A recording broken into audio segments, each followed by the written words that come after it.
All right, it's been a long week and a long day. Started at 7 a.m. today. And of course, whenever I'm wearing red, it is Friday. We wear red on Fridays at Sunrise Urology because we want to remember everyone deployed. We're not talking about military or anyone deployed today.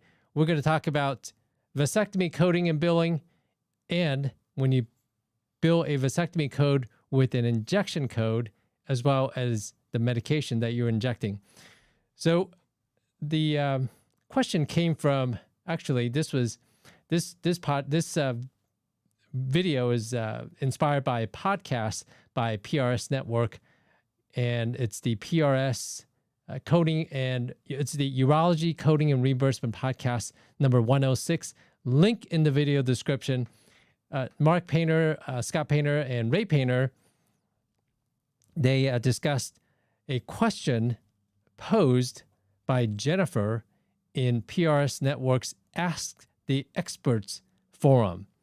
In there, Jenifer asked a question regarding vasectomy coding when you bill it with an injection code and a medication code. She was having some issues with reimbursement, and she wanted to know why and what can be done. So if you're interested, listen to podcast 106. Again, link in the video description. I want to add a little bit of color and context to what is going on and what is may have been not covered in the podcast. And as always, if you're watching this live on YouTube or Facebook, feel free to ask any questions in the comments. I would love to answer them live. Or if you're watching this on a replay, feel free to ask in the comments, and we'll try to get back to them. All right, let's go to Jenifer's questions. Jenifer asked, "Hi, we are experiencing some denials for 96372 and 96374 when billed with modifier 59 and with a medication and procedure. One example is a vasectomy with J2250. We add the 96374 modifier 59, and this 96374 will get denied for bundled. I'm hoping to get some feedback if we are billing correctly. Maybe we need to use modifier XU. I did some research, and a third of our claims with these injection codes are denied for this bundled CCI edit. However, 2/3 of them are paid. Any help would be appreciated." So great question. And this is the problem, right? You've got NCCI, or National Correct Coding Initiative edits, which is supposed to be followed by everyone, but unfortunately, that is not the case. And I think that is the reason why you are being paid on a third of your, 2/3 of your claims with this injection code, and then a third of your claims are rejected. So let's look at these codes in a little bit more detail.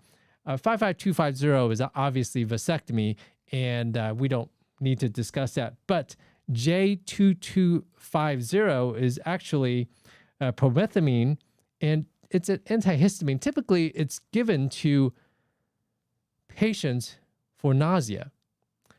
And you also mentioned 96374. That's an IV, intravenous injection code. So, as you may know already, coding is quite nuanced, and you have to be really specific, and you have to give all the information and all the detail so that we can give you the most accurate information and the most accurate codes. In this scenario, I'm going to assume, and you know what happens when you assume, right? So I'm going to assume that this is a procedure, vasectomy, done in the office. And for me, being the #1 vasectomist in Arizona, last year alone, I performed 1,200 vasectomies, and tomorrow morning I have 21 vasectomies scheduled. I'm very interested in when it comes to vasectomies. So 55250 is a vasectomy code, and I'm going to assume that this vasectomy is being done in the office, and you are billing an IV injection of promethazine, which is an anti-nausea medication. So I'm going to, again, assume that this was given to the patient, not knowing any context, as you have not provided them in the post. I'm going to assume that this was given in the office intravenously to a patient who is undergoing vasectomy or maybe had a vasectomy and is having some post-procedure nausea. And as you know, as a coder, Jenifer, there's something called the global package, which includes pre-service, intra-service, and post-service stuff that is included in the CPT code for 55250. And one of the reasons why the payers are bundling 96374 maybe because this is they think this is something that is included with the procedure, meaning taking care of the patient post-operatively, post-procedure with the nausea. Again, I do not know if this is the case in this particular case that you're discussing, but I'm, again, assuming that this is what is happening. There's something else that's going on here. So let's go over to something called the Ncci edit. And, people, coders, myself, others can say, oh, yeah, you should be coding this or that. But it's always a good idea to go back to the source, go back to the source of the information, and you want to get some citation and quotation. So let's look at the Ncci guideline. And this is chapter 1. I'll give you the exact source here. All right, this is chapter 1 of the General Correct Coding Policies for National Correct Coding Initiative Policy Manual for Medicare Services. Medicare Services. Now, keep in mind, this is NCCI for Medicare Services. And let's go down to, I think it was page 10 or 11. Let's scroll down here. Page 11. So this is page 10. Let's go to page 11. And the section, this is section C, medical surgical package. And let's go down to page 11. And it states here, and now let's keep in mind that you are talking about 96374, all right? So let's read this section. The global surgical package includes the administration of fluids and drugs during the operative procedure. CPT codes 96360 through 96377 shall not be reported separately for that operative procedure. Under OPPS, the administration of fluids and drugs during or for an operative procedure are included services and are not separately reportable. Now, again, I do not know if you administer this drug intraoperatively or post-operatively, but it seems like if you look at the NCCI coding manual, 96374 is included in the global package of 55250, which is vasectomy, right? So if it's included, then it is the payers have every right to say, you know what, this is bundled. We're not going to pay for it. We're not going to pay for the injection. But interestingly, you didn't say that the payer's not paying for the drug. And here's this nuance that I don't think it was mentioned in the podcast. For vasectomies, the average age of guys coming in is around 36. Most vasectomy patients are not Medicare patients.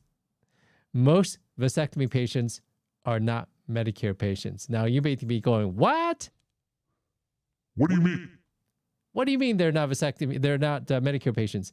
Well, because Medicare patients are typically older, and by the time they reach Medicare age, they're not looking for vasectomies. Yes, I know there are some patients who have disabilities that are covered by Medicare, but those patients coming in for vasectomies, it's very, very far and few in between. I can count on one hand the number of vasectomy patients that I've done who are under the coverage of Medicare. So again, I'm assuming that this patient, this scenario, we're talking about a private payer. Now, as you know, Jenifer, private payers can make up their own rules. Even though you have NCCI that everyone is supposed to follow, guess what? They often do not follow NCCI guidelines. And I think that is the reason why 2/3 of your claims are being paid, because different private payers have different plans, and under different plans, they may have different coverage determinations and different bundling rules. Therefore, when you put in the 96374 with the modifier 59, some of their edits may let that pass, and they may pay for not just the administration, the IV administration, but also the medication. So I think that is why 2/3 are paid and 1/3 are not paid in the scenario that you described. Again, I don't know exactly what's going on with your situation because I need a lot more context and a lot more information. So those of you who may be watching this and wondering, where can I ask this question? Well, you may want to join prsnetwork.com, and it's a free community. Some of the communities are free, but Ask the Expert may be a paid subscription, but the general PRS network, there's a free community that you can join if you go to anyway, link in the video description. I put it there. You can click and add, and you can ask questions in that coding group. But a lot of good information there. A lot of people ask questions regarding coding and billing, and Scott Painter and Ray Painter are very, very attentive to all the questions. Now, there's something else that is really cool with PRS Network. They created something called the AUAcodingtoday.com, and I'll make sure I link that in the video description as well. Within AUAcodingtoday.com, you have the ability to look up CPT codes, HCPCS codes, modifiers. What is really, really neat with this particular product is that there's something called the bundling matrix. And I'm going to show you what I'm talking about. All right, let's look at the bundling matrix in the AUA coding today. What I have done is I put in 96374, 55250, and J2550, the codes that Jenifer said, which were billed together. And what I did was I entered it right here, and I, again, assuming that this is done in the office, which is a non-facility, and I can click right here, Analyze Codes. And what it does is it splits out this matrix, which tells me I need to go code 55250 as the first code on my CMS 1500 form. And the second code, 96374, if I can bill for it, I will need a modifier. So this code, with this code, I may need a modifier because 55250 includes 96374. It is bundled, and also NCCI says it's bundled. However, NCCI is Medicare. So the rules that I just read on page 11, that's Medicare, and most of your vasectomy patients are not going to be Medicare. So I digress. And if you look over down in the lower right-hand corner, J2550, you can bill J2550 with 96374. That makes sense. 96374 is IV administration. J2550 is a drug that you can push IV. So when you put these two together, of course you can bill them together. That makes sense. Vasectomy with Promethazine, J2550, you can bill these two together using the bundling matrix. So this drug is okay, but the problem is 96374. And I think the issue that you're running into, Jenifer, is that the different payers, different private payers have different bundling rules, bundling edits. And that's why 2/3 are paid, 2/3 of your 96374 are paid, and 1/3 are not being paid. And I think that's the underlying problem. But look at how cool this is. CCI bundling. You put in the codes, it spits out which one goes first, which one goes second, which one goes third. It tells you the facility RVUs, non-facility RVUs, and more RVU information down here. It tells you the coding status, and if you hover over the code, it actually tells you what that code means, and tells you the global package period, 90-day global for vasectomy, XXX for the injection code, and the drug code. Now, how cool is that? Just think how much time you can save. If you've got codes that you think should go together, all you have to do is put them in here, click Analyze, pick the facility or non-facility, the location, click Analyze, and boom, it spits out this information, and it tells you the rank order in which you need to bill these codes, and also any codes that may run into conflict where you need to put a modifier. Talk about a time saver, right? Who wouldn't want to use this?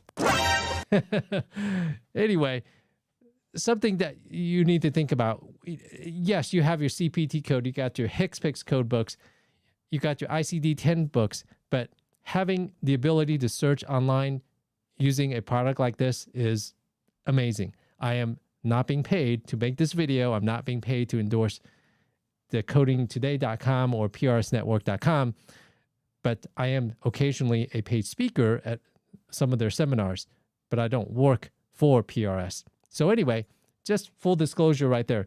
I hope that helps you understand why the vasectomy code and the drug codes are paid, but the injection code may be rejected, and some of them rejected, and some of them not rejected.